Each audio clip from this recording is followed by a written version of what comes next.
Aku menikahi pustakawan miskin demi hidup tenang.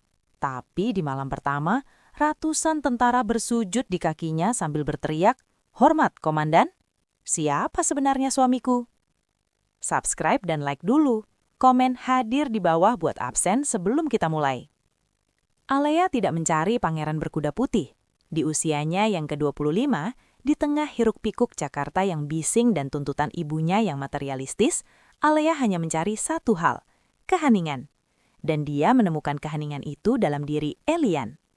Perpustakaan kota tua itu berbau apak, campuran antara kertas lapuk dan deterjen lantai murah. Di sanalah Elian bekerja, atau lebih tepatnya, bersembunyi. Pria itu selalu mengenakan kemeja flanel yang warnanya sudah pudar, celana kain yang sedikit kepanjangan, dan kacamata berbingkai tebal yang terus-menerus melorot ke hidungnya. "Kamu datang lagi?" Elian menyapa tanpa menatap wajah Alea, sibuk menyusun kartu indeks manual yang sebenarnya sudah tidak relevan di era digital. "Rumah terlalu berisik, El," jawab Alea meletakkan tas kerjanya di meja kayu yang penuh goresan. Dia menghela napas panjang, beban sebagai desainer grafis freelance dan tulang punggung keluarga seolah luruh saat melihat punggung bungkuk Elian. "Ibu minta uang lagi untuk arisan sosialitanya. Aku butuh tempat sembunyi." Elian berhenti menyusun buku. Dia berbalik, menatap Alea dengan matanya yang teduh meski tersembunyi di balik lensa tebal yang membiaskan cahaya. "Teh hangat?" tawarnya. "Aku bawa termos dari kosan. Hemat, tidak perlu beli di kafe depan." Alea tersenyum tipis. Itulah yang dia sukai dari Elian, kesederhanaan yang brutal. Elian adalah antitesis dari segala kemewahan palsu yang dipuja keluarganya. Elian menghitung uang receh untuk naik angkot, membawa bekal makan siang, dan tidak pernah bicara soal ambisi menaklukkan dunia. Bagi Alea, Elian adalah aman. "Terima kasih, El." Alea menerima cangkir plastik itu. "Kadang aku berpikir, enak ya jadi kamu, hidup lurus, kerja tenang, pulang tidur. Tidak ada drama, tidak ada intrik." Tangan Elian sempat terhenti di udara selama sepersekian detik, sebuah jeda yang terlalu singkat untuk disadari Alea sebelum dia kembali tersenyum canggung. "Ya, hidupku sangat membosankan, cocok untuk orang yang tidak suka kejutan sepertiku." Alea menatap pria itu lekat.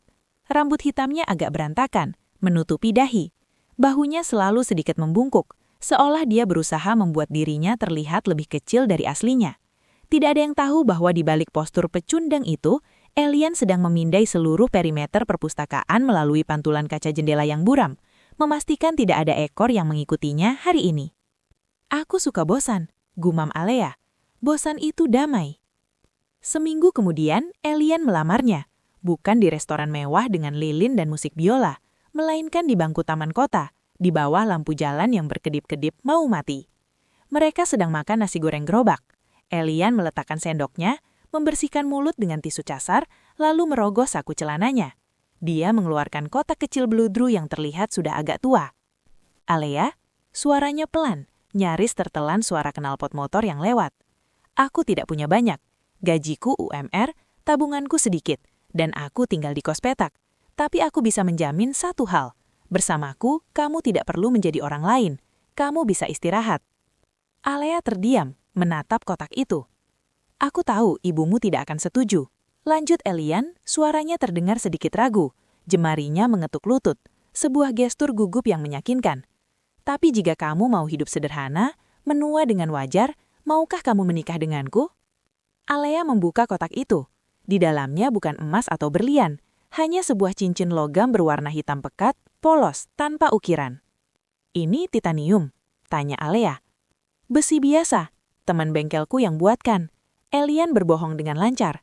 Itu adalah cincin yang ditempa dari sisa laras senapan favoritnya yang hancur dalam misi terakhir di Eropa Timur, tapi Alea tidak perlu tahu itu.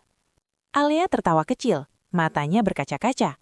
Dia sudah muak dengan pria-pria kaya yang dikenalkan ibunya, pria-pria yang memandangnya sebagai trofi. Elian menawarkan kemitraan, bukan kepemilikan. "Iya, El, aku mau." Malam itu saat Alea membawa Elian ke rumah untuk meminta restu, neraka pecah. "Kamu gila?" Ibu Alea melempar kotak cincin itu ke lantai keramik. "Pustakawan, pria yang kelihatannya tidak mampu beli sampo yang layak. Alea, kamu cantik, karirmu bagus, kenapa pilih gembel ini?" Elian berdiri diam di sudut ruangan. Dia menunduk membiarkan ibu Alea menghinanya. Bahunya merosot, tangannya saling meremas di depan perut. Pemandangan itu membuat hati Alea sakit. Cukup, Bud. Alea memungut cincin itu dan menggenggam tangan Elian. Tangan Elian terasa kasar dan kapalan. Tanda pekerja keras, pikir Alea.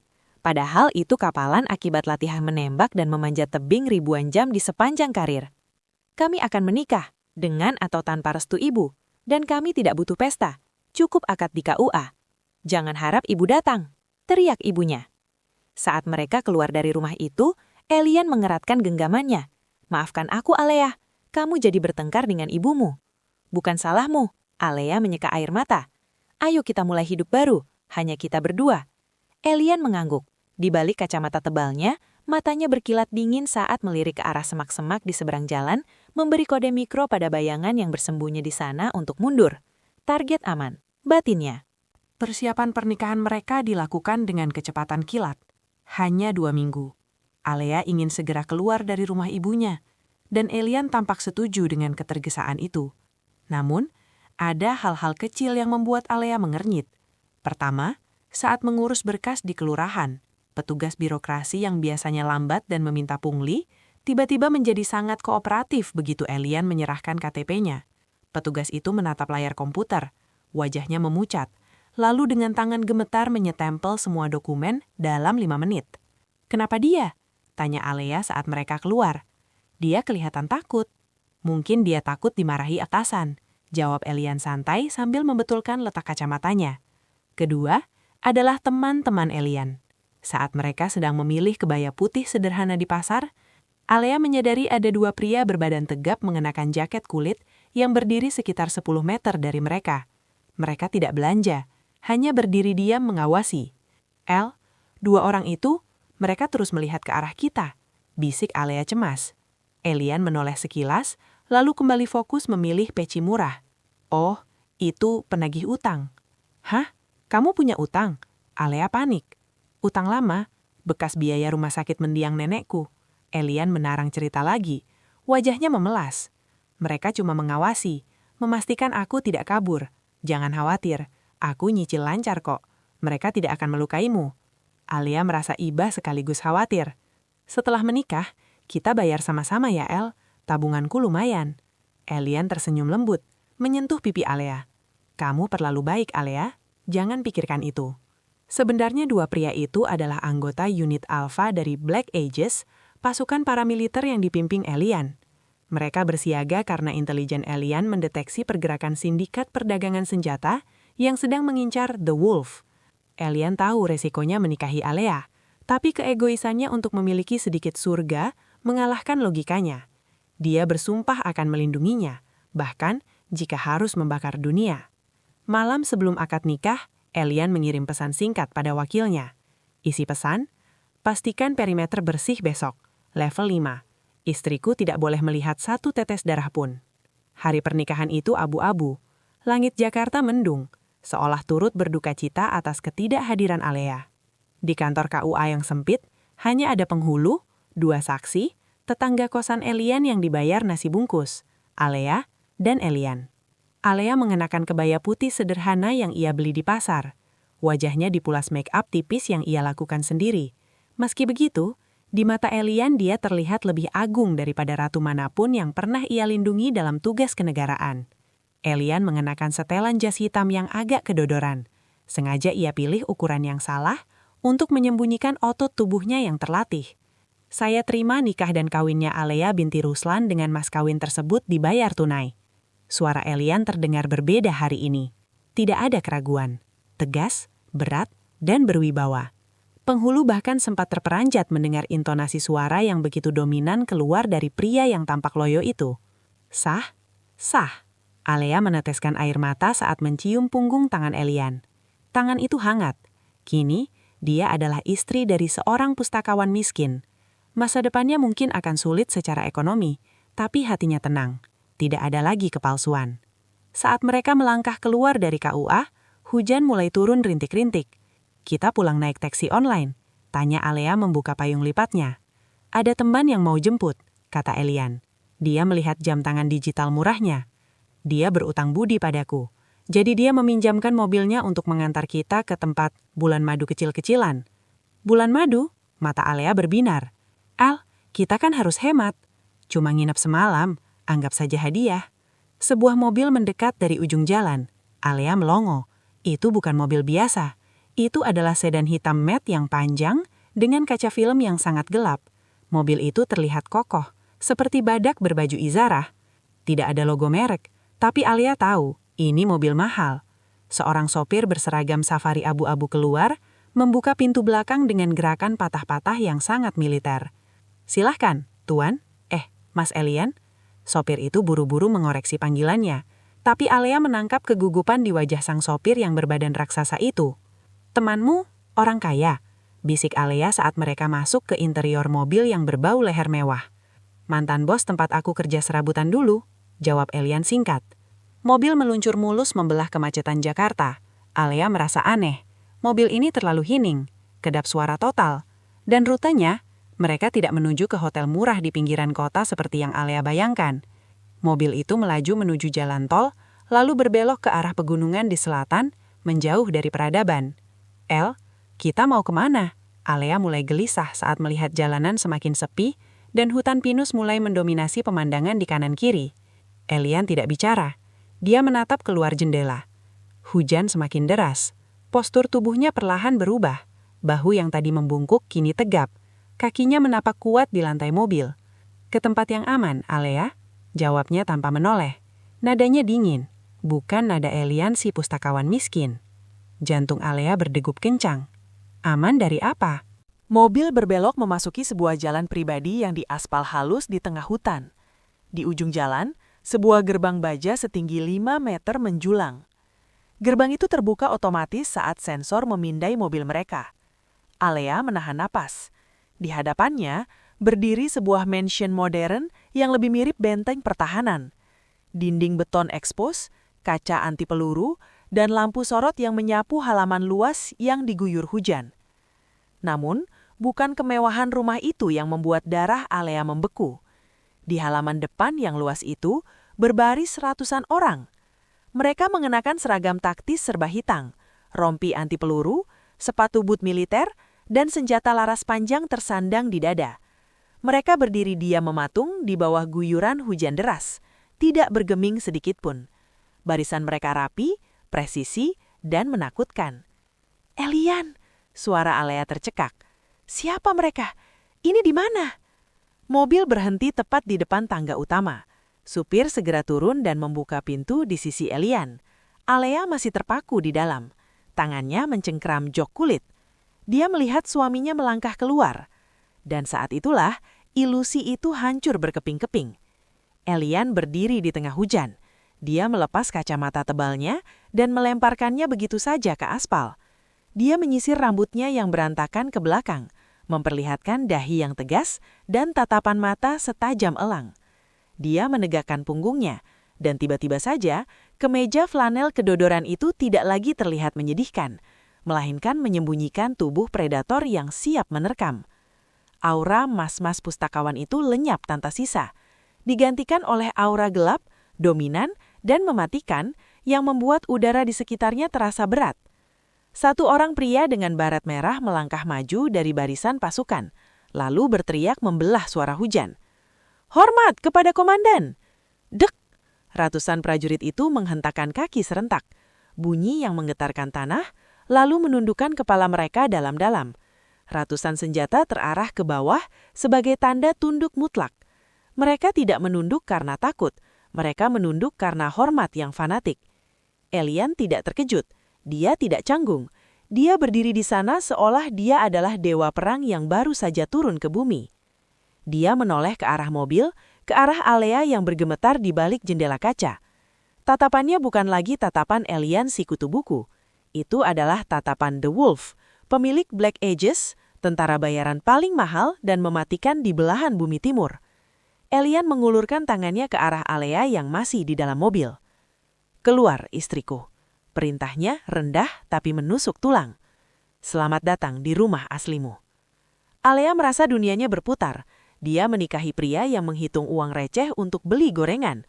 Tapi malam ini, dia baru menyadari bahwa dia baru saja menyerahkan hidupnya pada raja dari kerajaan darah dan peluru. Alea tidak tahu harus lari atau menangis. Tapi satu hal yang pasti, pustakawan itu tidak pernah ada. Hujan deras meredam suara langkah kaki Alea saat Elian menuntunnya, atau lebih tepatnya menyeretnya dengan lembut masuk ke dalam lobi mansion. Di belakang mereka, pintu kayu jati setinggi 4 meter tertutup otomatis, memisahkan Alea dari pasukan berwajah dingin di halaman depan. Di dalam, kehangatan menyeruak, kontras dengan dinginnya malam. Lantai marmer hitam memantulkan cahaya chandelier kristal. Ruangan itu luas, mewah, namun terasa kosong dan steril seperti museum senjata. Alea mengentakkan tangannya, melepaskan diri dari genggaman Elian. Napasnya memburu. "Siapa kamu?" Elian berhenti. Dia tidak menoleh. Dia berjalan menuju sebuah meja konsol, menuangkan scotch ke dalam gelas kristal. Gerakannya elegan, penuh percaya diri, sangat jauh dari citra pustakawan bungkuk yang Alea kenal. "Aku suamimu, Alea." Elian Radek. Jawabnya tenang lalu menyesap minumannya. "Hanya saja, profesiku bukan menata buku." Kamu punya pasukan. Mereka bawa senjata asli." Suara Alea meninggi, campuran antara histeria dan ketakutan. "Kamu kriminal, teroris." Elian terkekeh pelan, suara yang terdengar gelap. Dia berbalik, menatap Alea dengan mata tajamnya. "Kriminal itu sebutan bagi mereka yang melanggar hukum demi kekacauan. Aku adalah hukum itu sendiri di tempat di mana polisi tidak berani masuk. Aku memimpin Black Aegis. Kami kontraktor militer swasta. Kami mengerjakan pekerjaan kotor yang pemerintah tidak mau akui." Alea mundur selangkah. "Pernikahan ini, semuanya bohong. Pertemuan di perpustakaan, cincin isang itu?" "Pertemuan itu takdir. Cincin itu janji. Tapi identitasku sebagai pustakawan miskin, ya, itu bohong. Itu adalah cuti lamaku. Aku butuh istirahat dari darah dan bubuk mesiur. Dan aku menemukan kamu." Tangan Elian terulur untuk menyentuh Alea yang bergemetar. Tapi Alea menepisnya kasar. "Jangan sentuh aku. Aku mau pulang. Aku mau cerai." Mata Elian menggelap seketika. Suhu ruangan seolah turun drastis. Dia meletakkan gelasnya dengan bunyi kelontang yang keras. "Tidak ada perceraian, Alea." Bisiknya nada rendah namun mutlak. "Kamu sudah masuk ke dalam sarang serigala. Di luar sana, musuh-musuhku akan membantaimu dalam hitungan jam jika mereka tahu kamu lepas dari perlindunganku. Mulai detik ini, rumah ini adalah duniamu." Elian menekan sebuah tombol di dinding. Seorang wanita paruh badan berseragam pelayan muncul entah dari mana. Namun dari cara wanita itu berjalan, tegap dan tidak bersuara, Alea tahu bahwa dia bukan pelayan biasa. "Antar nyonya ke kamarnya. Pastikan dia nyaman, dan pastikan semua pintu keluar terkunci." Pagi datang dengan cahaya matahari yang menyelinap malu-malu lewat tirai sutra. Alea terbangun di atas kasur king size yang seperainya sehalus awan. Selama beberapa detik, dia mengira kejadian semalam hanya mimpi buruk. Tapi saat dia melihat sekeliling, realitas menghantamnya. Kamar itu seukuran rumah kontrakan lamanya. Furniturnya bergaya minimalis maskulin. Di nakas, tersedia nampan berisi sarapan mewah, croissant, buah segar, dan segelas susu hangat. Ada secari kertas tulisan tangan di sebelahnya. "Makanlah. Aku ada pertemuan di lantai 1. Jangan coba-coba keluar pagar. Alea tidak menyentuh makanannya. Dia berlari ke jendela. Di bawah sana, di taman yang asri, dia melihat 2 orang tukang kebun sedang memangkas rumput. Tapi di pinggang mereka, terlihat jelas tonjolan pistol di balik baju. Penjara ini dijaga ketat. Didorong rasa ingin tahu dan kemarahan, Alea keluar kamar. Tidak ada yang menahannya menjelajahi bagian dalam rumah. Lorong-lorong rumah itu sunyi, dihiasi lukisan abstrak yang harganya pasti miliaran. Langkah Alea terhenti di depan sebuah pintu ganda yang sedikit terbuka. Suara Elian terdengar dari dalam. "Lacak pengirimnya. Saya tidak peduli jika dia bersembunyi di lubang tikus di perbatasan Meksiko. Temukan dia." Alea mengintip. Ruangan itu tampak seperti pusat komando. Layar-layar monitor besar menempel di dinding, menampilkan peta digital, grafik saham, dan rekaman CCTV dari berbagai lokasi. Elian duduk di ujung meja panjang, mengenakan kemeja putih yang lengan bajunya digulung, memperlihatkan tato geometris di lengan kirinya yang kekar. Seorang pria dengan bekas luka di pipi berdiri tegak di hadapannya. "Siap, Komandan. perintah untuk target? Wajah alien datar, tanpa emosi. Eksekusi, jangan tinggalkan jejak. Kirim kepalanya ke kartel sebagai peringatan. Alea membekap mulutnya sendiri agar tidak berteriak. Lututnya lemas. Pria yang dulu takut pada kecoa di perpustakaan itu baru saja memerintahkan pembunuhan semudah memesan kopi. Saat Alea hendak mundur, dia menyenggol vas bunga di meja koridor. Perang! Keheningan menyelimuti ruangan. Dalam sekejap, pria berbekas luka itu sudah mencabut pistolnya dan mengarahkannya ke pintu. "Tahan!" bentak Elian. Elian melangkah cepat ke pintu, membukanya lebar-lebar. Dia menemukan Alea yang gemetar di lantai, di antara pecahan keramik. Tatapan membunuh Elian langsung melunak saat melihat istrinya. Dia berjongkok, tidak memedulikan pecahan vas yang mungkin melukai lutut celananya. "Alea, kamu terluka?" "Kamu pembunuh," bisik Alea, air matanya mengalir di pipinya. "Kamu monster." Elian terdiam. Dia tidak menyangkal. Dia hanya mengangkat tubuh Alea perlahan, menggendongnya menjauh dari pecahan beling. "Mungkin," jawab Elian pelan di telinga Alea, "tapi monster ini tidak akan membiarkan siapapun menyentuh sehelai rambutmu." 3 hari berlalu dalam ketegangan yang menyiksa. Alea melakukan mogok bicara. Dia tidur di sofa, menolak berbagi tempat tidur dengan Elian. Elian tidak memaksanya. Pria itu memberi ruang, tapi tetap mengawasi. Elian mencoba bersikap normal. Saat makan malam, dia akan bertanya, "Bagaimana bukumu hari ini?" Atau, "Supnya enak," dengan nada lembut yang sama seperti saat mereka masih pacaran. Tapi Alea tahu itu hanya sandiwara. Di balik meja makan, ponsel Elian terus bergetar menerima laporan kematian dan transaksi ilegal. Di hari keempat, rasa bosan mengalahkan rasa takut Alea. Dia menyelinap masuk ke ruang kerja Elian saat suaminya sedang latihan menembak di basement. Sebagai desainer grafis yang terbiasa mengorganisir data, Alea tahu di mana orang biasanya menyimpan hal penting, bukan di brankas digital, tapi di laci fisik yang terlihat sepele. Di laci terbawah meja kerja Elian, dia menemukan sebuah map merah tanpa label. Alea membukanya. Isinya adalah foto-foto. Foto Alea saat wisuda, foto Alea sedang makan bakso di pinggir jalan, foto Alea bertengkar dengan ibunya di teras rumah. Foto-foto itu diambil dari jarak jauh, bertanggalkan 6 bulan sebelum mereka pertama kali bertemu di perpustakaan. Darah Alea berdesir. Dia menguntik aku, gumamnya ngeri. Semuanya, pertemuan itu, semuanya sudah direncanakan. Bukan menguntik, profiling. Suara Elian muncul dari arah pintu. Alea terkejut, map itu jatuh dari tangannya. Elian berdiri di sana, masih mengenakan kaos latihan yang basah oleh keringat, handuk tersambil di leher. Dia masuk, memungut map itu dengan tenang. "Kenapa?" Suara Alea bergetar. "Kenapa aku? Apa salahku?" "Karena kamu bersih," jawab Elian datar. Dia meletakkan map itu kembali ke meja. "Duniaku kotor, Alea, penuh pengkhianatan. Aku butuh seseorang yang tidak punya motif, tidak punya koneksi dengan musuhku, dan putus asa mencari jalan keluar dari hidupnya sendiri. Kamu kandidat yang perfect. Jadi aku cuma aset. Kamu menikahiku cuma untuk penyamaran." Elian menatap Alea lekat. Ada kilatan emosi yang sulit diartikan di matanya. Rasa bersalah atau kerinduan? Awalnya ya, rencananya hanya menikahimu, menempatkanmu di rumah aman, dan menggunakannya sebagai alibi bahwa The Wolf sudah pensiun menjadi pria keluarga. Elian mendekat selangkah, suaranya merendah, tapi rencana itu berantakan. "Kenapa?" "Karena aku jatuh cinta padamu di hari ke-14, saat kamu membelikanku obat flu dengan uang terakhirmu, padahal kamu sendiri belum makan siang." Elian tersenyum pahit. Ironis kan? Pembunuh bayaran jatuh hati pada targetnya sendiri.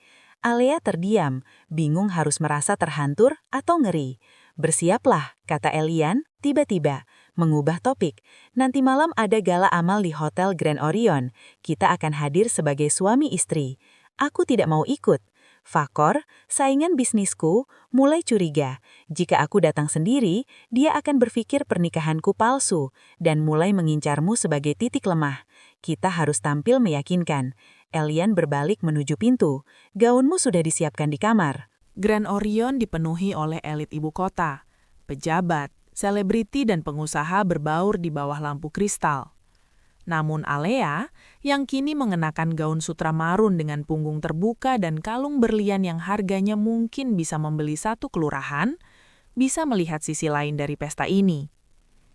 Setiap pelayan memiliki tatapan waspada. Sebagian tamu memiliki tonjolan senjata di balik jas mahal mereka.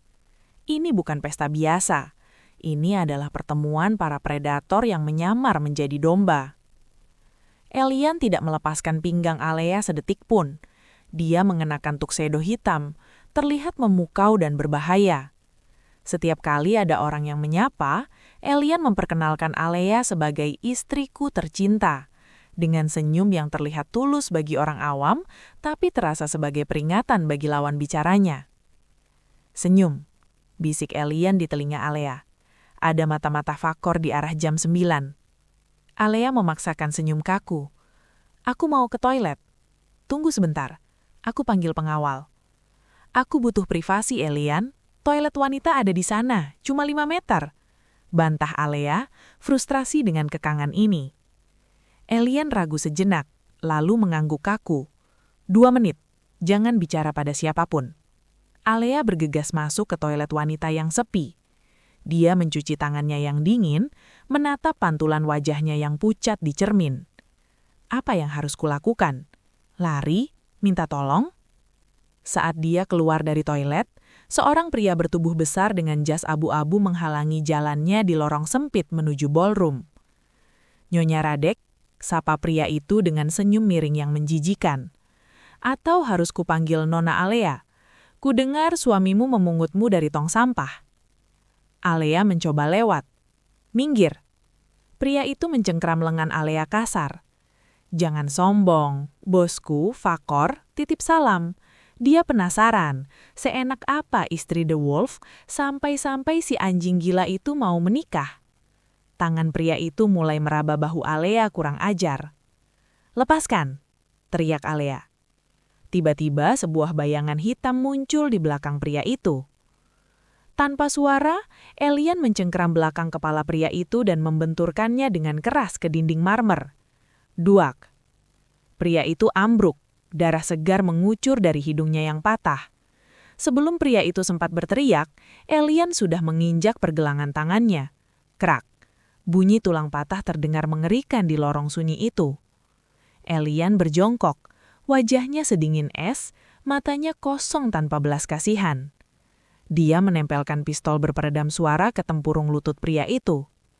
Sampaikan pada Fakor, bisik Elian, suaranya tenang tapi mengerikan. 1 kali lagi dia mengirim anjing kurapnya untuk menyentuh istriku, aku akan mengulitinya hidup-hidup. Pria itu mengangguk panik sambil menahan jeritan kesakitan. Elian berdiri, merapikan jasnya seolah tidak terjadi apa-apa, lalu menoleh pada Alea yang membeku di sudut lorong. Wajah Alea pucat pasi, matanya terbelalak ngeri melihat kekerasan di depan matanya. Elian mengulurkan tangan. Kali ini tangannya bersih, tapi Alea bisa melihat bayangan darah di sana. Ayo pulang Alea, pestanya sudah selesai. Perjalanan pulang di dalam limosin hening dan mencekam. Alea duduk meringkuk di sudut, memeluk dirinya sendiri. Bayangan Elian yang mematahkan tulang tadi terus berputar di kepalanya. Namun, saat lampu jalan menyorot wajah Elian sekilas, Alea melihat sesuatu. Darah menetes dari lengan jas Elian. Kamu terluka, suara Alea serak. Elian melirik lengannya. Hanya goresan pisau. Bajigan tadi sempat melawan sedikit sebelum kamu keluar toilet. Sesampainya di mansion, Elian langsung menuju ruang kerjanya, menolak bantuan pelayan medis. Alea, didorong oleh insting aneh yang tidak bisa ia jelaskan, mengikutinya. Dia menemukan Elian sedang berusaha menjahit luka sayatan panjang di lengan kirinya dengan satu tangan. Gerakannya kaku dan berantakan. Berhenti, kata Alea. Dia mengambil kotak P3K dari meja. Kamu bisa kena infeksi kalau begitu caranya. Elian menatap Alea heran. Kamu tidak takut padaku? Aku baru saja menghajar orang. Aku takut. Aku Alea jujur. Tangannya gemetar saat menuangkan alkohol ke luka Elian. Elian meringis sedikit. Tapi orang itu mau jahat padaku. Dan kamu Kamu menyelamatkanku." Alea mulai menjahit luka itu. Dia bukan dokter, tapi dia pernah belajar menjahit baju dan prinsipnya tidak jauh beda. Elian duduk diam, memperhatikan wajah Alea yang serius dan berkerut konsentrasi. "Maafkan aku," kata Elian tiba-tiba. Jarum di tangan Alea berhenti. "Untuk apa? Membohongiku? Mengurungku?" "Untuk menyeretmu masuk ke neraka ini," jawab Elian. Tatapannya tertuju pada luka di tangannya. "Aku egois. Seharusnya aku meninggalkanmu di perpustakaan itu, membiarkanmu menikah dengan pria akuntan atau guru yang membosankan. Tapi aku tidak bisa." Alea selesai membalut luka itu. Dia menatap mata suaminya. Di sana dia tidak melihat The Wolf, dia melihat Elian, pria kesepian yang mendambakan rumah. "Kenapa kamu tidak melepaskanku sekarang?" tanya Alea.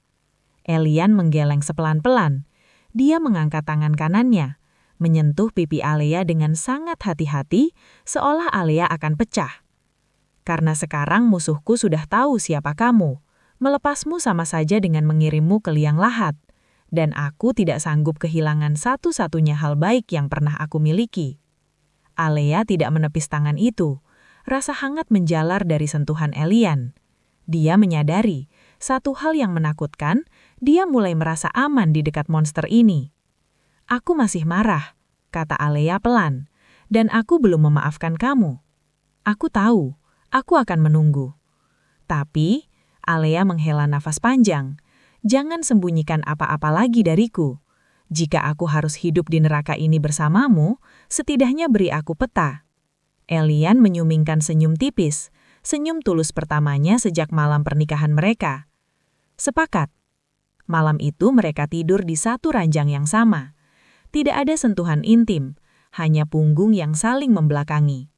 Tapi untuk pertama kalinya, Alea tidur nyenyak tanpa mimpi buruk, mengetahui bahwa monster paling berbahaya di dunia sedang berbaring di sebelahnya menjaganya dari monster-monster lain. Di luar jendela, badai mulai datang, dan Alea tahu ini baru permulaan. Gencatan senjata antara Alea dan Elian membawa ketenangan semu di mansion benteng itu. Alea mulai terbiasa dengan rutinitas barunya. Bangun pagi, sarapan bersama Elian yang selalu membaca laporan intelijen di tabletnya, dan menghabiskan siang hari mempelajari denah rumah serta protokol keamanan dasar yang diajarkan kepala keamanan Elian, seorang pria kaku bernama Letnan Gito. Namun kedamaian itu pecah pada hari Minggu pagi. Saat mereka sedang menikmati kopi di teras belakang yang menghadap hutan pinus, tablet Elian berbunyi. Bukan notifikasi biasa, melainkan Red Alert, peringatan prioritas tertinggi. Elian menyentuh layar, sebuah video live streaming muncul. Alea yang duduk di sebelahnya memucat seketika. "Ibu? Kak Mala?" Di layar itu ibu dan kakak perempuan Alea terikat di kursi kayu di sebuah gudang lembab. Gencatan senjata antara Alea dan Elian membawa ketenangan semu di mansion benteng itu. Alea mulai terbiasa dengan rutinitas barunya. Bangun pagi, sarapan bersama Elian yang selalu membaca laporan intelijen di tabletnya, dan menghabiskan siang hari mempelajari denah rumah serta protokol keamanan dasar yang diajarkan kepala keamanan Elian, seorang pria kaku bernama Letnan Gito. Namun kedamaian itu pecah pada hari Minggu pagi. Saat mereka sedang menikmati kopi di teras belakang yang menghadap hutan pinus, tablet Elian berbunyi. Bukan notifikasi biasa, melainkan Red Alert, peringatan prioritas tertinggi. Elian menyentuh layar, sebuah video live streaming muncul. Alea yang duduk di sebelahnya memucat seketika. "Ibu? Kak Mala?" Di layar itu ibu dan kakak perempuan Alea terikat di kursi kayu di sebuah gudang lembab. Wajah mereka lebam. Ibunya yang biasanya angkuh dan rapi, kini menangis histeris dengan make-up luntur. Di belakang mereka, berdiri sosok pria bertopeng ski memegang pisau komando. Suara yang terdistorsi terdengar dari pengeras suara tablet. "Halo, Komandan Wolf. Salam hangat dari Vakor. Kami menemukan keluarga istrimu yang manis ini sedang berbelanja tas mewah. Sayang sekali jika leher mereka harus digorok hanya karena kau tidak mau membagi jalur distribusi senjata di Pelabuhan Utara." Tangan Elian meremas cangkir kopinya hingga retak. Cairan hitam panas tumpah ke tangannya, tapi dia tidak bergeming. "Lepaskan mereka, Fakor," geram Elian. Suaranya tenang namun mematikan. "Urusanmu denganku, jangan bawa sipil." "Ah, tapi mereka bukan sipil biasa. Mereka adalah keluarga dari Nyonya Radek. Kau punya waktu 3 jam untuk menyerahkan kode akses pelabuhan, atau aku akan mengirim potongan telinga ibunya ke depan gerbang rumahmu." Layar menjadi hitam, sambungan terputus. Alea gemetar hebat. Dia membenci ibunya yang materialistis dan kakaknya yang selalu merundungnya, tapi dia tidak pernah menginginkan mereka mati. "Ini salahku," bisik Alea. "Karena aku menikah denganmu, mereka jadi target." Elian berdiri, mengabaikan kopi yang menetes dari tangannya. Dia menatap Alea tajam. "Jangan menyalahkan dirimu, ini adalah cara kerja bajingan seperti Fakor." Dia mencium bau kelemahan. "Kita harus tolong mereka, El. Tolong selamatkan mereka." Alea menjengkram lengan baju Elian. "Aku akan menyelamatkan mereka," berjanji Elian, matanya berkilat dingin. "Bukan karena aku peduli pada mereka, tapi karena tidak ada satu orang pun yang boleh menyentuh apa yang menjadi milikku, termasuk masa lalumu." Elian berbalik dan berteriak pada Gito yang berjaga di pintu. "Siapkan tim Alpha, kondisi siaga 1, kita berburu." Ruang komando Black Aegis berdengung dengan aktivitas. Puluhan teknisi cyber mengetik dengan kecepatan gila, mencoba melacak asal sinyal video tadi. "Sinyalnya dibounce atau dipantulkan lewat 3 satelit berbeda, Komandan. Servernya ada di Rusia, tapi feednya lokal. Susah melacak lokasi pastinya dalam waktu kurang dari 1 jam. Lapor salah satu teknisi dengan keringat dingin. Elian mondar-mandir seperti harimau dalam sangkar. Waktu terus berjalan, tinggal 2 jam 15 menit. Alea berdiri di sudut ruangan, diabaikan oleh para prajurit yang sibuk. Dia menatap layar besar yang menayangkan ulang potongan video penyanderaan itu, frame by frame. Matanya yang terlatih sebagai desainer grafis menangkap sesuatu, bukan pada sandera, tapi pada latar belakang. "Berhenti!" seru Alea tiba-tiba. Semua orang menoleh. Elian menatapnya. "Alea, kembali ke kamarmu. Ini bukan tempatmu. Diam dan dengarkan aku," bentak Alea. Keberaniannya muncul dari kepanikan. Dia berjalan mendekati layar besar. Zoom di bagian sudut kiri atas, di jendela kecil itu. Teknisi menatap Elian ragu. Elian mengangguk singkat. Layar diperbesar. "Itu pantulan," kata Alea, menunjuk bercak buram di kaca jendela gudang yang kotor. "Kalian lihat pola warnanya? Merah, kuning, hijau berulang-ulang." "Itu cuma lampu jalan," sahut Gito skeptis. "Bukan," Alea menggeleng cepat. "Lihat ritmenya. Itu pola lampu signage minimarket 24 jam, dan lihat bentuk bayangan menara utuh di sebelahnya. Itu struktur water tower tua peninggalan Belanda." Alea berbalik menatap Elian. "Aku tahu tempat ini. Ini kawasan pergudangan tua di Jakarta Utara, dekat bekas pabrik tekstil di mana aku dulu pernah magang. Ada minimarket waralaba tepat di seberang gudang nomor 4 yang punya menara air seperti itu." Ruangan hening sejenak. "Cek koordinat itu," perintah Elian. Jari-jari teknisi menari di atas keyboard. Dapat visual satelit, ada aktivitas panas tubuh di gudang 4 sektor utara, cocok dengan deskripsi Nyonya. Elian menatap Alea dengan pandangan baru, bukan lagi sebagai istri yang harus dilindungi di menara dading, tapi sebagai mitra yang berguna. Ada rasa bangga yang terselip di matanya. "Kerja bagus," kata Elian singkat. Dia mengambil rompi taktisnya dan senapan serbu custom. "Gito, jaga Alea di sini. Tim Alpha, ikut aku. Kita habisi mereka." "Aku ikut," kata Alea. "Tidak," tolak Elian keras. "Kamu berguna di sini, Alea. Di lapangan, kamu hanya akan jadi sasaran tembak. Tetap di sini dan pandu kami lewat radio jika kau melihat detail lain." Alea ingin membantah, tapi dia tahu Elian benar. Fisiknya tidak siap untuk perang. "Hati-hati, El, bawa mereka pulang." Elian mengecup kenang Alea secara singkat. Sebuah gestur yang mengejutkan semua anak buahnya sebelum berlari menuju helikopter yang sudah menderu di landasan belakang. 1 jam berlalu. Operasi penyelamatan berjalan lancar. Melalui layar monitor, Alea melihat tim Elian menyerbu gudang itu. Tembak-menembak terjadi, tapi pasukan Black Aegis terlalu tangguh. Ibu dan kakaknya berhasil diamankan dan dibawa ke mobil evakuasi. Target aman, paket sedang menuju safe house B. Suara Elian terdengar di radio, diiringi suara napas yang agak berat. "Kami kembali ke markas." Alea menghela napas lega. Dia merosot di kursi komando. Namun, tiba-tiba, alarm di mansion berbunyi nyaring. Lampu ruangan berubah merah berkedip-kedip. Bip, bip, bip. Peringatan, pelanggaran perimeter selatan, pelanggaran perimeter timur. Gito yang bertugas menjaga Alea langsung mencabut pistolnya. Sialan, penyelamatan itu cuma pengalihan. Fakor menyerang markas utama saat komandan pergi. Suara ledakan keras mengguncang lantai. Dinding ruang komando bergetar. Debu berjatuhan dari langit-langit.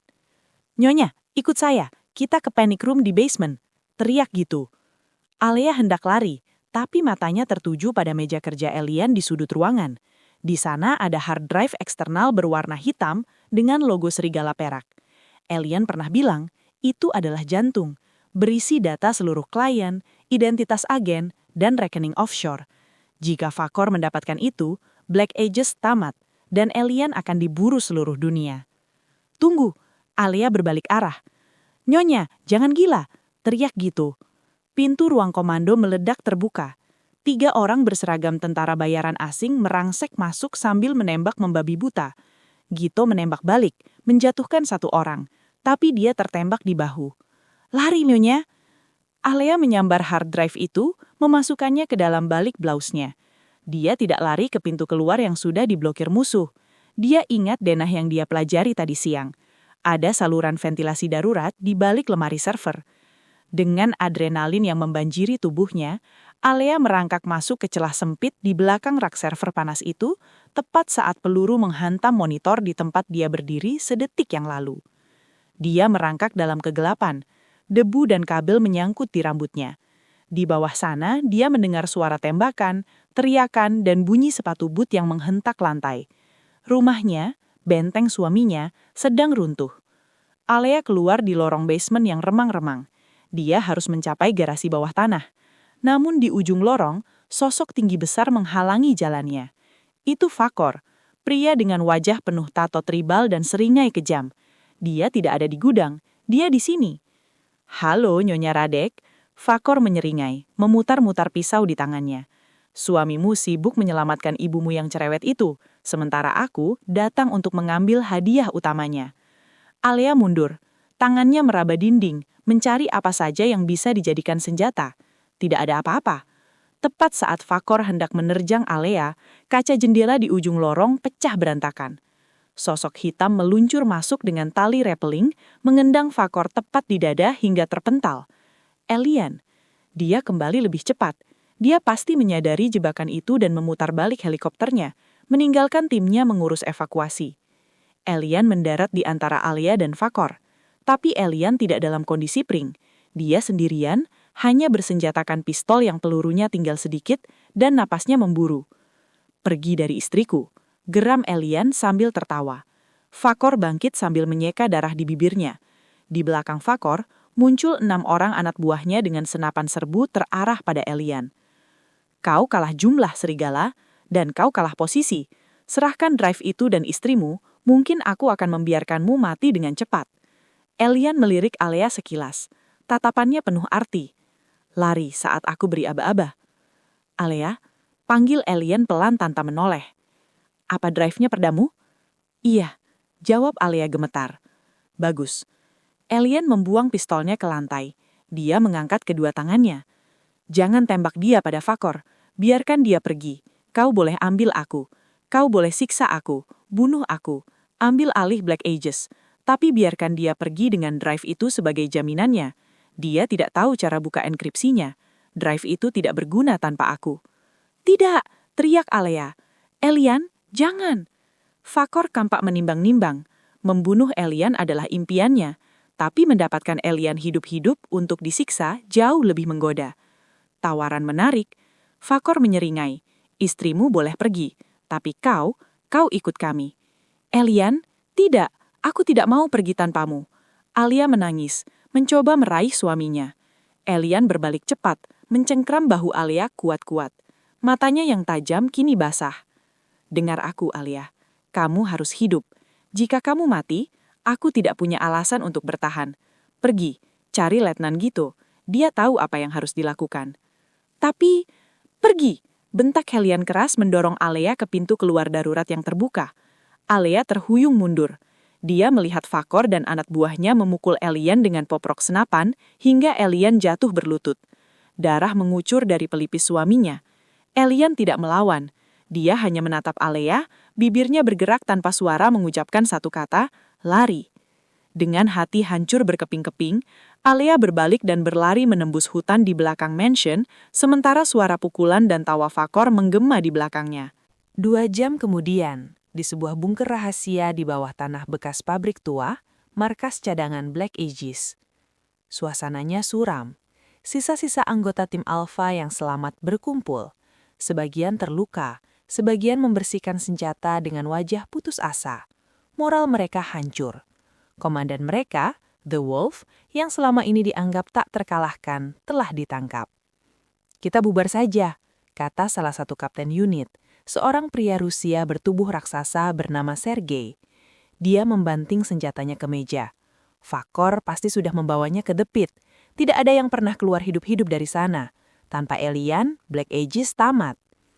"Kita tidak bisa meninggalkannya," bantah Gitu, yang bahunya sudah diperban. "Kita harus menyerang." "Menyerang kemana? Kita tidak tahu lokasinya. Dan kita kalah jumlah 1-10, balas Sergei. "Sudahlah, aku mau ambil bagianku dan pergi."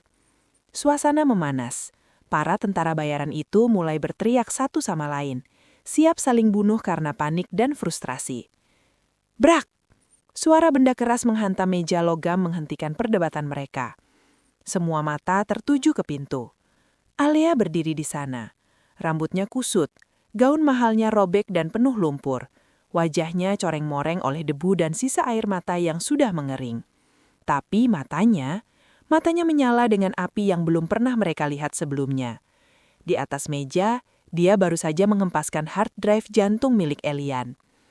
"Kalian mau pergi?" Suara Alea serak tapi lantang. Dia menatap satu persatu wajah garang di ruangan itu. "Silahkan, pergi seperti pengecut. Elian menyerahkan nyawanya supaya kalian punya waktu untuk berkumpul di sini. Dan ini balasan kalian." "Nyonya, dengan segala hormat," cibir Sergei. "Anda hanya warga sipil. Anda tidak tahu dunia kami. Pulanglah ke ibumu." Alea berjalan mendekati Sergei. Dia tidak gentar, meski pria itu 2 kali lipat besarnya. "Aku memang warga sipil, tapi aku memegang ini." Alea menunjuk hard drive itu. "Dan aku tahu sandi enkripsinya karena Elian memberitahuku tadi malam. Tanpa aku, kalian tidak akan dapat gaji, tidak dapat pensiun, dan identitas kalian akan terekspos ke Interpol besok pagi." Ruangan itu hening total. Ancaman Alea mengenai titik vital mereka, uang dan keamanan. "Dan satu lagi," lanjut Alea, suaranya lebih tenang kini, meniru intonasi dingin Elian. Dia mengeluarkan ponsel pintarnya yang retak. "Saat aku lari tadi, aku tidak cuma lari. Aku mengaktifkan pelacak GPS yang tertanam di gigi geraham Elian. Dia pernah memberitahuku soal itu sebagai lelucon, tapi ternyata berguna." Alea melempar ponselnya ke tengah meja, menampilkan titik merah berkedip di peta digital. Dia ada di sebuah kompleks pertambangan tua di Bogor. Fakor membawanya ke sana. Para prajurit itu ternganga. Mereka, para profesional, terlalu panik untuk berpikir jernih, sementara wanita lemah ini justru berpikir taktis di tengah trauma. Alea menumpukan kedua tangannya di meja, mencondongkan tubuhnya ke depan, menatap mereka layaknya seorang ratu yang memimpin jenderalnya. "Suamiku masih hidup, dan dia sedang menunggu kita. Aku tidak peduli kalian takut atau lelah. Yang aku peduli adalah siapa yang mau ikut aku menjemputnya pulang." Gitu adalah yang pertama berdiri. Dia mengokang pistolnya dengan satu tangan yang sehat. "Saya ikut, Nyonya." Satu persatu anggota tim Alpha lainnya berdiri. Rasa malu membakar wajah mereka, digantikan dengan tekad baru. Bahkan Sergei akhirnya menghela nafas kasar, mengambil senjatanya kembali. "Baiklah, Nyonya Radek," gerutu Sergei tapi ada nada hormat dalam suaranya. "Apa perintah Anda?" Alea menegakkan tubuhnya. Dia tidak lagi merasa seperti desainer grafis yang salah tempat. Dia adalah istri The Wolf, dan jika dia harus membakar dunia untuk mendapatkan suaminya kembali, dia akan melakukannya. "Siapkan semua amunisi yang kita punya." Perintah Alea dingin. "Kita tidak akan mengetuk pintu, kita akan merobohkannya."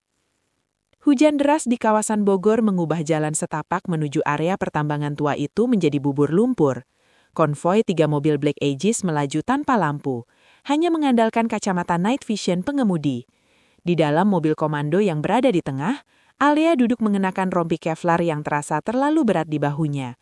Tangannya memegang tablet yang terhubung dengan drone pengintai. Jarak 500 meter ke titik target, suara Gito terdengar lewat earpiece. Nyonya, sesuai rencana, Anda tetap di mobil ini sampai area dinyatakan bersih. Tidak, jawab Alea tegas. Matanya terpaku pada layar termal dari gedung utama tambang. Di denah satelit ada satu titik bunta di sisi barat, saluran pembuangan air lama. Itu jalan masuk tercepat ke level bawah di mana Elian ditahan. Itu terlalu beresiko, Nyonya, protes Sergei dari mobil depan. Resiko adalah membiarkan suami saya 1 detik lebih lama di tangan Vakor, balas Alea dingin. Kalian butuh mata saya untuk mematikan sistem keamanan digital mereka dari dalam. Aku ikut masuk. Hening sejenak di saluran komunikasi. Akhirnya Sergei mendengus. Baiklah, Nyonya, tapi Anda berjalan di tengah formasi. Kalau ada peluru nyasar ke arah Anda, komandan akan bangkit dari kubur dan membunuh kami lagi. Mobil berhenti di balik rimbunnya pohon mahoni.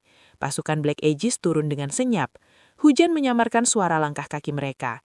Alea, meski gemetar kedinginan dan ketakutan, memaksakan kakinya untuk melangkah mengikuti ritme para tentara bayaran itu. Mereka mencapai mulut saluran pembuangan. Baunya busuk dan lembab. Alea menahan nafas, merangkak di belakang Gito. 3 musuh di depan, balas Gito. Psst, psst, psst. 3 suara tembakan berperedam terdengar samar. 3 penjaga di ujung terowongan ambruk tanpa sempat berteriak. Alea memejamkan mata sejenak menekan rasa mual melihat kematian di depan mata. Lalu kembali fokus, demi Elian. Mereka sampai di ruang server bawah tanah. Alea segera bekerja. Jari-jarinya yang biasa menari di atas keyboard desain, kini meretas sistem keamanan Vakor menggunakan kode yang pernah ia intip dari Elian. Kamera CCTV, mati. Pintu sel tahanan level 3, terbuka. Sekarang. Sergei memberi sinyal tangan. Serbu. Bunyi sirine tidak terdengar karena sistem sudah dimatikan Alea. Pasukan Black Aegis bergerak seperti hantu menghabisi penjaga Vakor satu persatu dengan efisiensi yang mengerikan. Mereka bukan lagi pasukan yang kalah moral. Mereka adalah serigala yang haus, dipimpin oleh seorang ratu yang marah. Di lantai dasar pertambangan yang disulap menjadi ruang interogasi, Elian tergantung dengan tangan terikat rantai di langit-langit. Tubuhnya penuh luka sayatan dan memar. Wajahnya bengkak. Darah mengering di sudut bibirnya. Vakor berdiri di hadapannya, memegang tongkat besi panas. "Kau keras kepala, serigala," desis Vakor. "Katakan padaku di mana kau sembunyikan kode akses rekening offshore itu." Elian meludah, campuran darah dan air liur mengenai sepatu Vakor. Dia tersenyum miring, senyum yang meremehkan. "Kau pikir aku akan bicara? Kau amatir, Vakor. Caramu menyiksa membosankan. Nenekku memukul lebih keras dari ini." Vakor meraung marah, mengayunkan tongkat besinya. Buak! Elian mengerang tertahan saat besi itu menghantam rusuknya. Tulangnya mungkin retak, tapi tekadnya tidak. Dia tahu Alea aman. Itu yang membuatnya bertahan. Tiba-tiba, lampu di ruangan itu padam total. "Apa yang terjadi?" teriak Vakor panik. "Nyalakan lampunya." Dor, dor, dor. Suara tembakan meletus dalam kegelapan disertai jeritan anak buah Vakor. Cahaya muzzle flash, kilatan moncong senjata berkedip-kedip seperti lampu disko maut, memperlihatkan siluet pasukan Black Aegis yang menyerbu masuk. "Amankan komandan!" teriak suara Sergei yang menggelegar. Elian yang kesadarannya mulai memudar, mencoba membuka mata. Dia melihat kekacauan, anak buah Vakor berjatuhan. Di tengah kekacauan itu, seseorang berlari ke arahnya. Bukan prajurit berbadan besar. Sosok itu lebih kecil, lincah, mengenakan rompi Kevlar yang kebesaran. "Elian!" Suara itu, Elian mengira dia berhalusinasi. Sosok itu menyalakan senter taktis. Cahaya menyorot wajah Alea yang basah oleh keringat dan air hujan. Dia membawa tang pemotong baja besar. "Alea?" bisik Elian parau. Apa yang kau lakukan di sini? Aku menyuruhmu lari."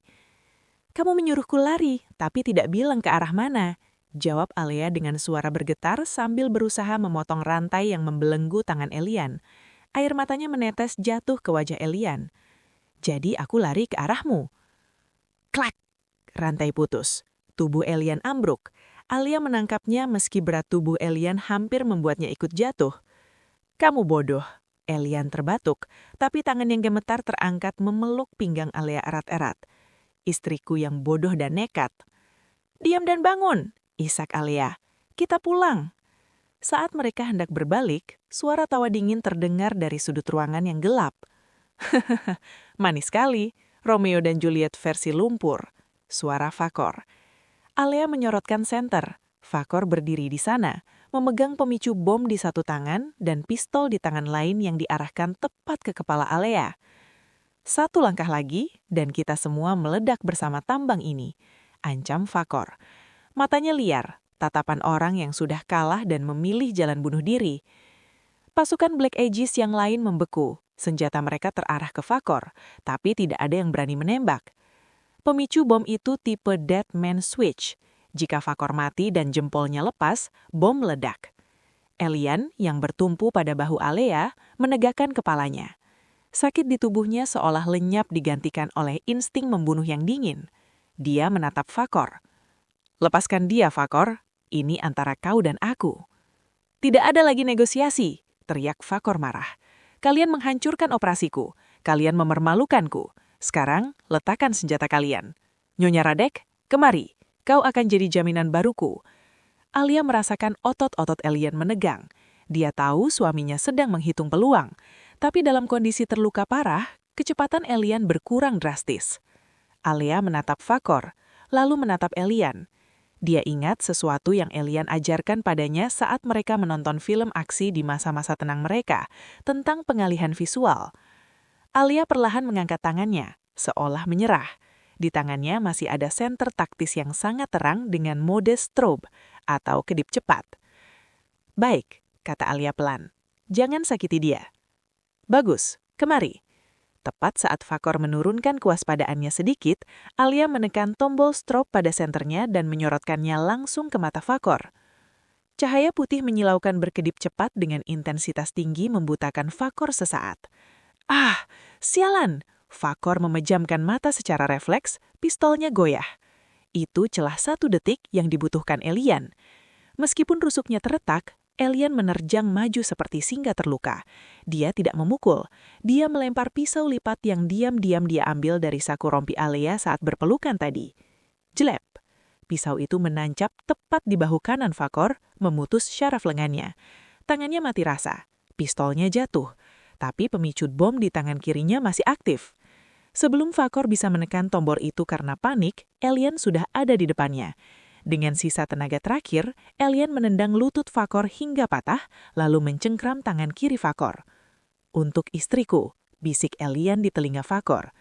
Elian mematahkan jempol Fakor dengan bunyi krak yang mengerikan, lalu merebut pemicu itu sebelum Fakor bisa melepaskannya. Fakor menjerit kesakitan, jatuh terkapar. Elian berdiri menjulang di atas musuhnya, nafasnya memburu. Dia menatap Sergei. Bawa dia. Pastikan dia tetap hidup sampai dia menceritakan jaringan kliennya. Setelah itu, terserah kalian. Sergei menyeringai sadis. Siap, Komandan. Elian berbalik. Tubuhnya yang tadi dipaksa bertahan oleh adrenalin kini menyerah. Kakinya lemas. Dunia menjadi gelap. Elian! Alia menangkap tubuh suaminya sebelum menghantam lantai beton. Aku baik-baik saja, gumam Elian sebelum kesadarannya hilang total. Cuma butuh tidur sebentar. 3 hari kemudian, Alea duduk di kursi samping tempat tidur rumah sakit. Bukan RS umum, tapi fasilitas medis pribadi milik Black Aegis yang tersembunyi. Bunyi monitor detak jantung menjadi satu-satunya suara di ruangan itu. Elian terbaring di sana, penuh perban, tapi hidup. Dokter bilang dia punya konstitusi tubuh sekuat banteng. Luka-lukanya parah, tapi tidak fatal. Pintu terbuka. Ibu Alea masuk, diikuti kakak Mala. Mereka terlihat canggung. Tidak ada lagi sikap angkuh. Mereka tahu siapa Elian sekarang, dan ketakutan terpancar jelas dari cara mereka berdiri di dekat pintu, tidak berani mendekat. Alea, panggil ibunya pelan. Ibu bawakan buah. Alea menoleh, wajahnya lelah tapi tenang. Letakkan saja di meja, Bu. Soal suami kamu? Ibunya berbisik, melirik ngeri ke arah Elian yang tidak sadarkan diri. Apa dia benar-benar mafia? Dia pelindung, Bu, koreksi Alea. Dan dia menyelamatkan nyawa ibu dan kakak, meski kalian selalu menghinanya. Ibunya menunduk, malu. Ibu mau minta maaf. Dan kalau kamu mau pulang, rumah ibu selalu terbuka. Kamu tidak perlu hidup dalam bahaya seperti ini. Alea menatap Elian. Dia melihat tangan suaminya yang penuh bekas luka. Dia ingat bagaimana Elian menyerahkan diri untuk menyelamatkannya. Dia ingat bagaimana dia sendiri memimpin pasukan untuk menyelamatkan Elian. Rasa takut itu masih ada, tapi rasa memiliki jauh lebih besar. Tidak, Bu, jawab Alea tegas. Rumahku di sini, di sampingnya. Suara erangan pelan terdengar dari kasur. Mata Elian berkedip terbuka. Dia mengerjap, menyesuaikan diri dengan cahaya, lalu matanya langsung mencari Alea. Air. Alea segera membantu Elian minum lewat sedotan. Ibunya dan Rina mundur selangkah. Kaget. Setelah minum, Elian menatap mertuanya. Tatapannya masih tajam, meski dia sedang sakit. Bu Ruslan, saya harap pelayanan tim keamanan saya saat mengantar ibu pulang kemarin memuaskan. Ibunya mengangguk cepat, wajahnya pucat. Iya, terima kasih Nak Elian. Maafkan ibu. Bagus, saya harap ke depannya kita bisa saling menghormati, kata Elian sopan tapi penuh penekanan. Sekarang, tolong tinggalkan kami. Saya ingin bicara dengan istri saya. Setelah keluarga Alea keluar, keheningan kembali menyelimuti ruangan. Elian mencoba duduk, tapi Alea menahannya.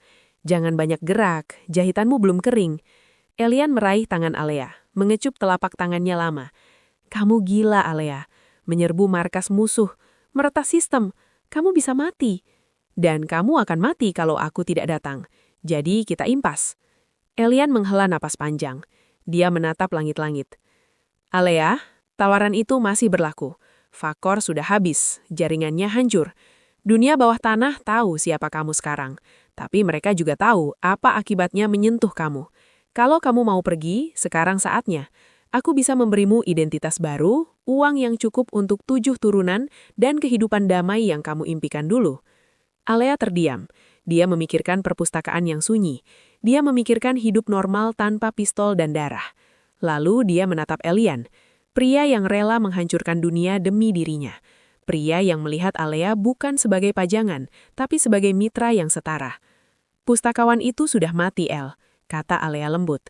Dan gadis penakut yang dia nikahi juga sudah tidak ada. Alea membungkuk, mencium kening Elian. Aku menikah denganmu, El. Dan sepertinya aku punya bakat terpendam jadi nyonya komandan. Gito bilang aku cukup berbakat dalam strategi taktis. Elian tertawa kecil, meski itu membuatnya meringis kesakitan. Gito terlalu banyak berbicara, tapi dia benar. Kamu ratuku, Alea.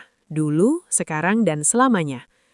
6 bulan kemudian, perpustakaan kota tua itu telah direnovasi. Tidak ada lagi atap bocor atau rak berdebu. Kini, tempat itu menjadi pusat komunitas modern dengan fasilitas lengkap berkat donasi anonim dalam jumlah besar. Di sudut ruangan anak-anak, Alea sedang membacakan dongeng untuk sekelompok balita. Dia mengenakan gaun floral sederhana, terlihat sederhana dan ceria. Tidak ada yang menyangka bahwa wanita cantik ini adalah pemegang kunci keuangan dari salah satu organisasi militer swasta terbesar di Asia. Bel pintu berdering.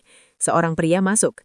Dia mengenakan kemeja kasual yang rapi dan celana chino, tanpa kacamata tebal, tapi tetap memancarkan aura wibawa yang membuat pengunjung lain secara naluriah memberinya jalan.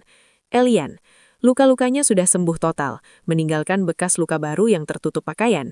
Dia berjalan menuju Alea, membawa sebuket bunga lili putih, bunga yang sama yang dia bawa saat kancat pertama mereka yang canggung. Maaf telat, kata Elian sambil tersenyum, senyum yang kini sering terlihat, senyum yang mencapai matanya. Ada sedikit urusan administrasi di perbatasan yang harus diselesaikan. Alea menutup buku dongengnya dan berdiri. Semuanya lancar? Lancar, tim Alpha titik salam. Elian menyerahkan bunga itu. Mereka berjalan keluar perpustakaan bergandengan tangan. Di seberang jalan, sebuah mobil SUV hitam menunggu. Gito berdiri di samping pintu, mengangguk hormat saat mereka mendekat. Namun sebelum menyeberang, Elian menahan langkah Alea. Ada apa, Alea? Alea menatap gedung perpustakaan tua itu, tempat di mana semuanya bermula. Tempat di mana dia menemukan cahaya dalam hidupnya yang gelap. Terima kasih, kata Elian tiba-tiba. Untuk apa? Untuk tidak lari, untuk memilih tinggal dalam kegelapan bersamaku. Elian menatap Alea dengan intensitas yang membuat lutut Alea lemas, sama seperti malam pertama mereka di mansion. Alea membungkuk, mencium kening Elian. Kamu salah, El. Kamu tidak menarikku ke dalam kegelapan. Kamu justru menunjukkan padaku bahwa aku punya api sendiri untuk menerangi kegelapan itu. Elian mengecup bibir Alea singkat tapi penuh perasaan, tidak peduli pada orang-orang yang lalu lalang. Ayo pulang, Komandan, bisik Alea. Siap laksanakan, Nyonya, jawab Elian. Mereka masuk ke dalam mobil. Pintu tertutup, mengunci mereka dalam dunia mereka sendiri. Dunia yang berbahaya, penuh cantangan tapi juga penuh cinta yang tak tergoyahkan. Saat mobil melaju jauh, Alea melihat pantulan dirinya di kaca jendela. Dia bukan lagi gadis yang mencari tempat sembunyi. Dia adalah wanita yang telah menemukan rumahnya, bukan di gedung Batrik, melainkan di dalam hati seekor serigala yang telah bertekuk lutut padanya. Tamat. Wah, merinding banget lihat transformasi Alea. Dari istri pustakawan polos jadi ratu yang mimpin pasukan elit. Sekarang aku mau tantang kalian jawab jujur. Kalau kalian ada di posisi Alea saat malam pertama dan tahu suami kalian itu pemimpin pasukan pembunuh, kalian bakal lari ketakutan atau bertahan demi cinta dan kekuasaan? Ketik tim lari atau tim bertahan di kolom komentar sekarang juga. Aku mau tahu seberapa nekat nyali kalian. Jangan lupa like video ini kalau kalian suka happy endingnya. Sampai jumpa di cerita berikutnya.